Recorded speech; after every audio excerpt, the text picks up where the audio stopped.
Hi, Assalamualaikum, and good day everyone.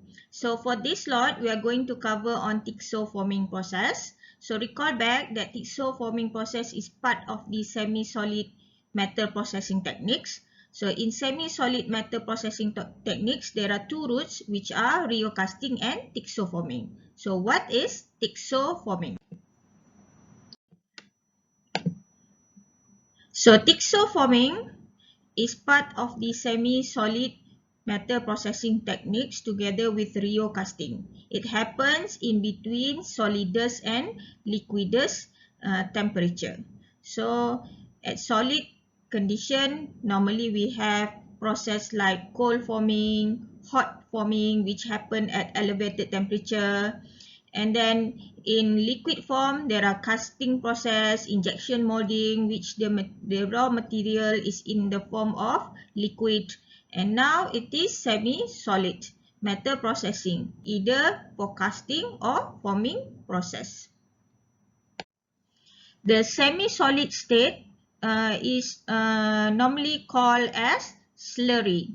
So the slurry should be approximately 30 to 50% of liquid. Although in some of literature review or material that I read, some says that 30 to 65% of liquid. Okay, why we want the process to happen in semi-solid state? Okay, because semi-solid state process combines the advantages of casting, which happen in liquid form, and forming, which happen in solid form. Okay, the microstructure of the semi-solid alloy is non-dendritic, consisting of sphere-like shape. Because I cannot say that word properly, so I will just say sphere-like shape. Okay, so it shows that sphere solid suspended in the liquid phase before and during forming process. So this is the microstructure of semi-solid metal processing products. Okay, sphere solid suspended in liquid. Okay, why we want this shape? Because we want to reduce the heterogeneous effect, okay, or anisotropic effect that can give by the dendritic structure.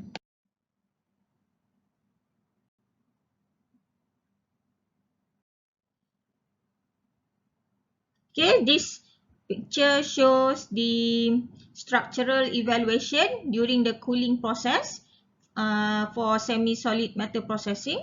So initial dendritic fragment is shown as in shape A, okay, and equate shape. So if we let it to cool to room temperature, it will slowly grow into dendritic structure.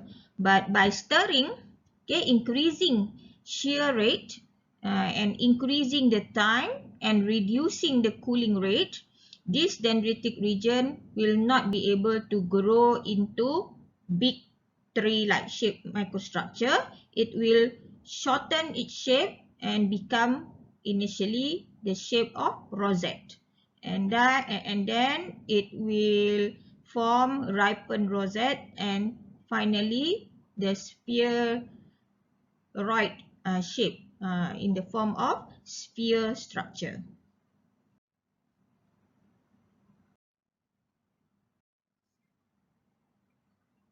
So these are the semi-solid metal processing techniques. The first process is rheocasting. Normally start with an alloy, okay, aluminum alloy or copper alloy. There are only limited alloy that can be processed at the semi-solid state. Okay, so we'll start with these alloys, and then by performing casting process, heat up at elevated temperature and then pour into a mold, so that during solidification we stir the semi-solid material or alloy, and it will form upon solidification, okay, by stirring and agitation, okay, stirring, it will form the sphere like shape structure. So that is rheocasting. Okay, so in Tixo casting, we will start with a billet that already in spherical grains. Okay, so in rheocasting, we start with any materials with different types of grains, but in thixocasting, it must start with a billet with already in the form of spherical grains. And then by performing partial remelting, not completely remelting, only up to the semi-solid metals temperature. Okay, so after it's already turned into slurry, which is about 30 to 50% of liquid, then this material will be injected into a mold. So that is thixocasting. Thixoforming, again, the starting raw material must be a billet with spherical grains. These billets will be partially remelting to the semi-solid temperature, which is between the solidus and liquidus temperature, and then this billet will be put into a set of die, and then by means of compressive force, the material will deform into a final shape in the semi-solid state.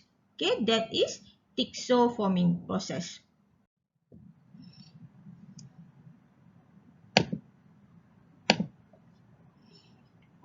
There are not many alloys that can be performed with thixoforming. The alloys commonly used for thixoforming are limited to a few casting alloys or only a limited number of trials which has been carried out with rod alloys. Very unlikely to be rod alloys because rod alloys are very difficult to cast or to shape. So normally it is casting alloy or cast alloys, which is more preferable. Okay, these are some examples of product which has been performed with aluminium alloys. Okay, so it includes various types of products. Okay, so although aluminium alloys is a good casting alloys, not all aluminium alloys are suitable to be processed with thixoforming process. Okay, evidently aluminium alloy 356 and aluminium alloy 357 are already adapted for the thixoforming process. Okay, how actually we get semi-solid slurry or feedstock? There are two ways, which are by means of stress-induced melt activating process, which is called SEMA, or RAP, recrystallization and partially melting process that happens in solid state.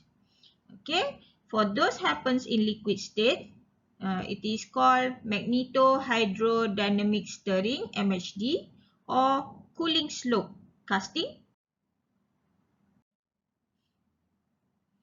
Okay, so how do we get the semi-solid slurry from SEMA? Okay, in SEMA, the procedure of this technique relies on reheating deformed material into semi-solid state. The initial deformation occurs above the recrystallization temperature. So it must happen at hot working condition.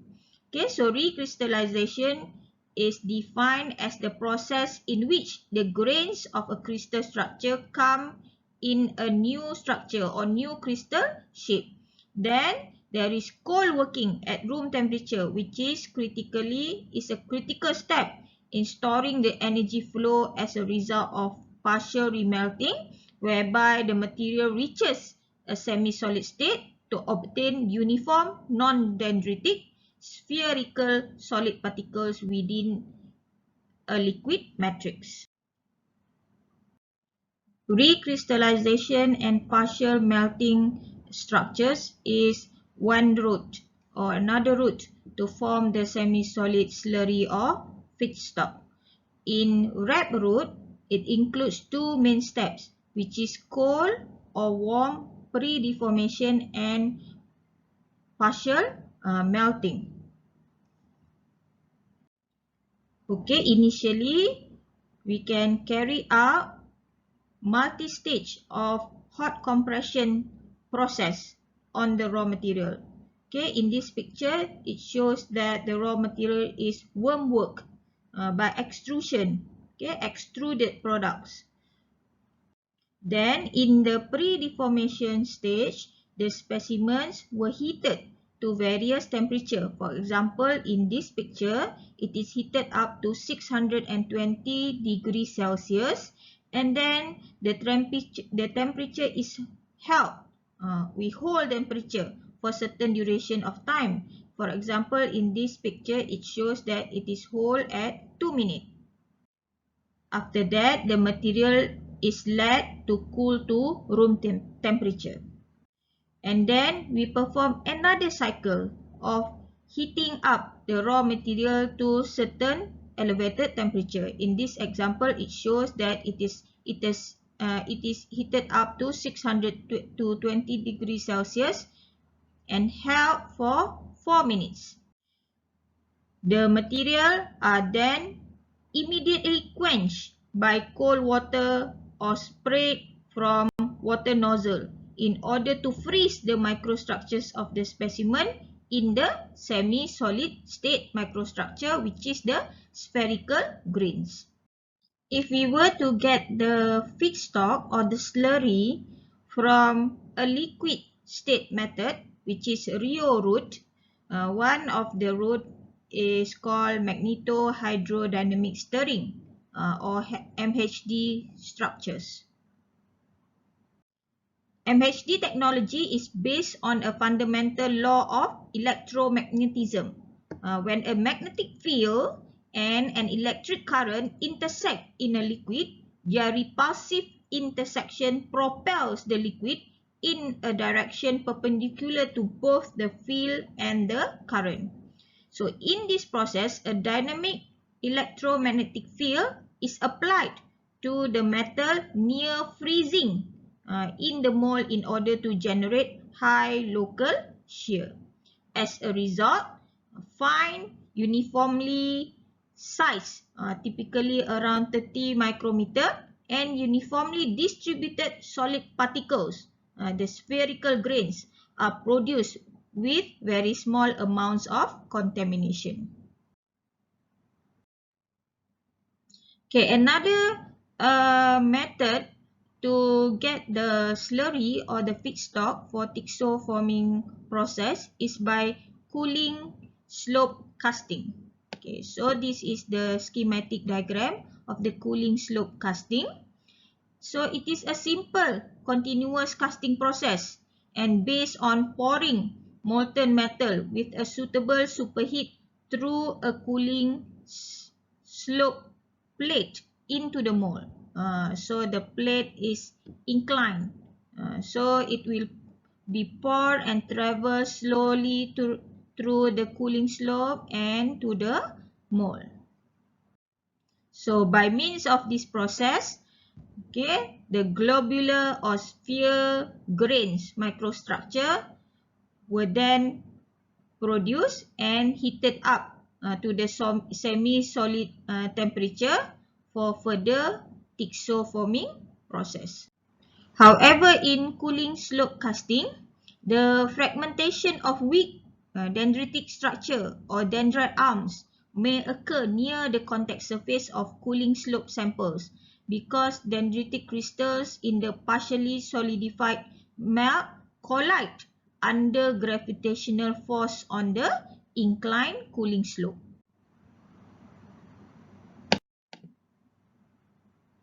So this is an example of schematic diagram of a Tixo forming machine. So the process of forming a partially melted non-dendritic alloy slug into a near net shape component within metal dials has been termed Tixo casting, Tixo forging, or more generally it is called Tixo forming. Okay, so this is the machine for thixoforming. There are two separate stages involved in thixoforming a slug of the appropriate non-dendritic structure into a shaped component within a die. Okay, the first is the uniform heating and partial melting of the alloy slug, which is carried out with induction heating in order to avoid steep temperature gradients. The slugs are usually orientated vertically during heating, but there are some horizontal arrangements where the slug is placed in a container to catch any escaping liquid. The thixoforming process requires extremely low punch forces at the beginning of the forming process. For example, the forming process is forging. So the technique requires extremely low punch forces at the beginning of the forging process. After the cavity has been filled, the press works with a constant force over a certain period of time during which the workpiece has to solidify completely. The punch velocity should be as high as possible in order to close the die as fast as possible. Okay, this is necessary because the differences in temperature of the material and the die cause a quick cooling of the workpiece. The stroke of the punch should be as short as possible because the cycle time should also be kept short. The punch velocities should be optimized to fill the cavity with a laminar flow of the semi-solid material. After the cavity has been filled, the material of the workpiece should solidify completely under a pressure load of approximately 1000 bar. This pressure is needed to ensure a microstructure without inner porosities. So this is the step in thixoforming process. Okay, simulation of the second method thixoforming experiment designed with SolidWorks 3D software. So image A shows reheating of the as-cast billet and then forging of the semi-solid billet and then ejecting of the thixoform sample. So basically it is the same like forging process in solid state. However, now the billet is in the semi-solid state microstructure, which is the spherical grains.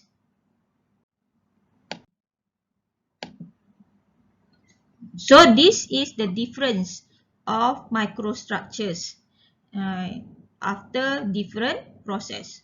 So in as-cast condition, so after casting process, we get this microstructure, the first image, as-cast microstructures, which is the microstructure is in the form of dendritic structure. Okay, upon cooling slope process, we get the spherical grain. Okay, after thixoform microstructure, we also get the spherical grain. Okay, so the processing parameters during the cooling slope and the thixoform process is very important in determining the final spherical grain size and structures. Okay, means the percentage between the solid structure and the liquid phase structure. So the right hand side image shows the original cast component as compared to the same component after thixoforming process. Some aluminium alloys must undergo hardening process after exposing to an elevated temperature for a longer time.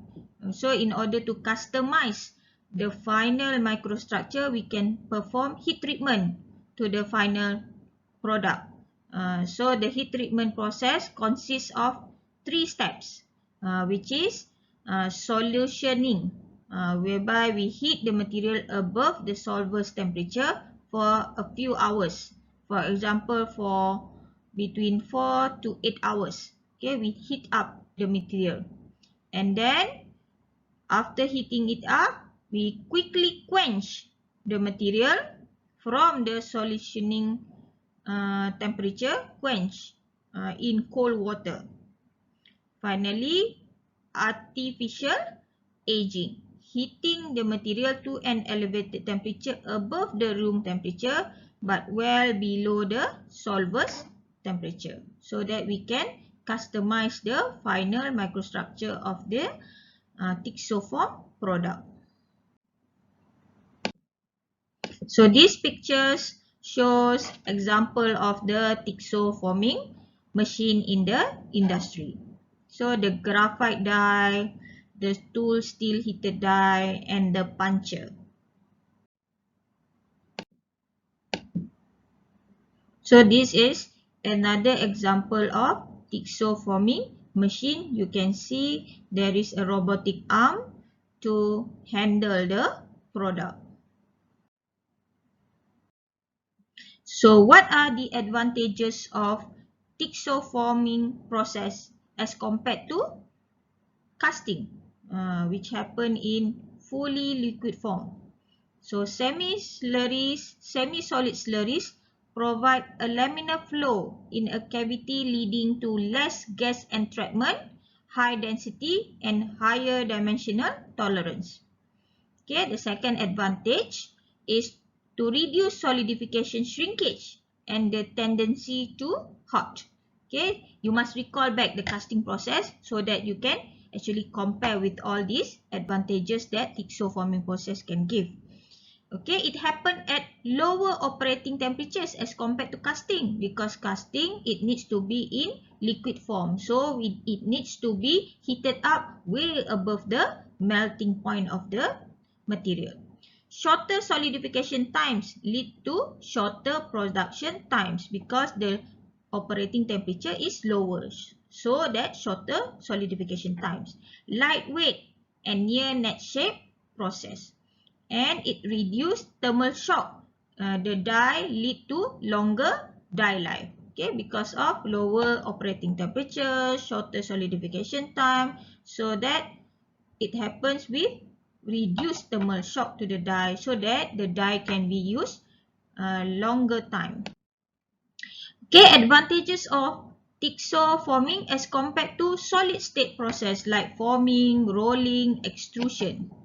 Okay, the advantages includes semi-solid slurries fill the die more evenly under pressure because it happens in semi-solid state as compared to in solid state, it is more harder. Okay, the flow is more difficult because it is in the form of solid state. Complicated shapes can be made more easily under the lower loads, of course, because it is in the form of semi-solid as compared to in the form of solid. The operation requires lower energy because it is in the form of semi-solid state rather than solid, resulting in lower overall production cost. However, there are also disadvantages of Tixoforming process. It involves relatively higher feedstock material costs.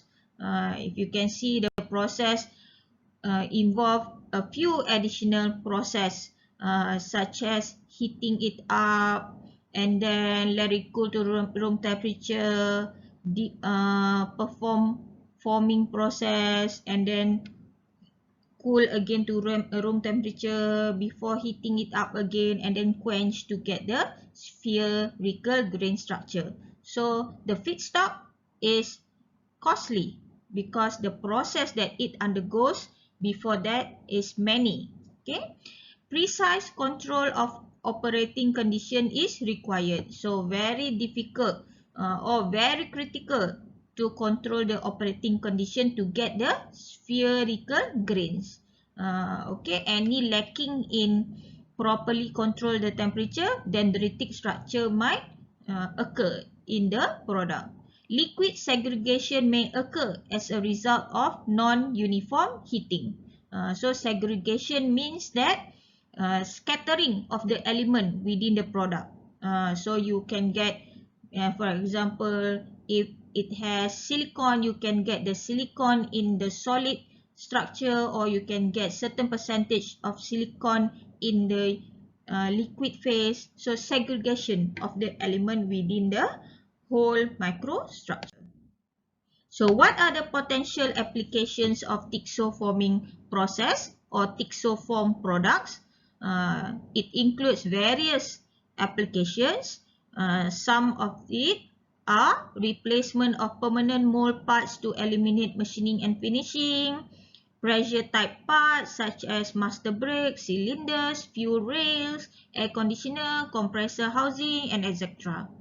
High strength parts such as engine mounts, tie rods, and etc. Wear resistant parts made from hyper-eutectic alloys such as compressor, piston, brake drums, gear shift levelers, and etc. Forged parts requiring excessive toolings. Okay, so that are the potential application of thixoforming products. Okay, so these are examples of the products from the applications like automotive, packaging, electronics, and other appliances. Okay, so you can actually see many products from thixoforming process. Okay, and some more example: brake master cylinder, automobile wheels, control arms for steering, hydraulic brake valves, and whatnot. So that's what I plan to cover for thixoforming process. Hope that helps to explain briefly about thixoforming process. You can find more materials related to this topic in ULearn. I already uploaded the complete teaching slides on thixoforming in ULearn, and I also have shared a few videos to help you to understand more about this process, thixoforming process. Okay, so if you have any question, you can always contact me through WhatsApp, or you can call me, or you can leave feedback in the forum section that I already put in ULearn. So all the best, everyone. See you in next topic, and take care. Assalamualaikum and bye bye.